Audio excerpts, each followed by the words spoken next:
Panipuri pizza બનાવવા માટે આપણે બાઉલ લીધું છે, એમાં આપણે કેપ્સિકમ નાખીશું, બેબીકોર્ન મકાઈ નાખીશું,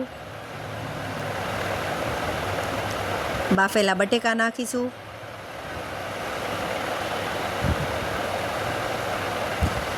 કોબી, ટમેટા,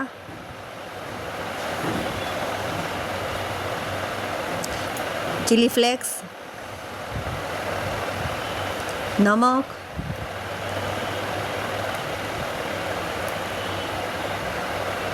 ચાટ મસાલો,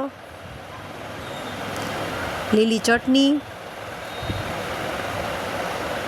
હવે આપણે એને મિક્સ કરી દઈશું. તેમાં આપણે હવે ચીઝ નાખશું.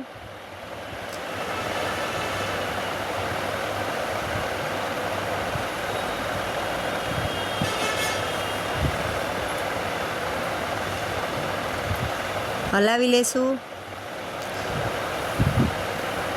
પાણીપુરીની પૂરી લઈ લીધી છે. હવે આપણે એમાં ભરી લઈશું બધો માવો.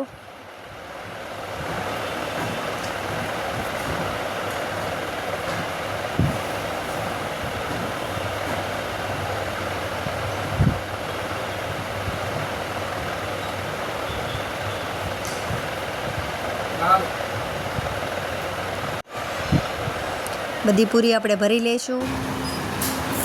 હવે આપણે એમાં ચીઝ નાખી દઈશું ઉપરથી. મોઝરેલા ચીઝ પણ ચાલે અને સાદું ચીઝ પણ ચાલે.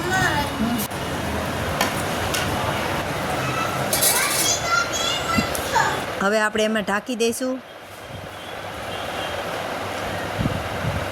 હવે આપણી પિઝા પૂરી તૈયાર થઈ ગઈ છે. હવે આપણે કાઢી લઈશું.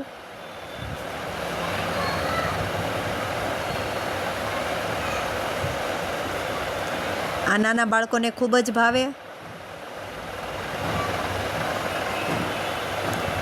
Healthy and tasty pizza panipuri નવી રીતે અને સરળ રીતે અને ઝડપથી બની જાય તેવી રેડી છે આપણી પિઝા પાણીપુરી. લાઈક, શેર ને સબસ્ક્રાઈબ કરજો. જય શ્રી કૃષ્ણ.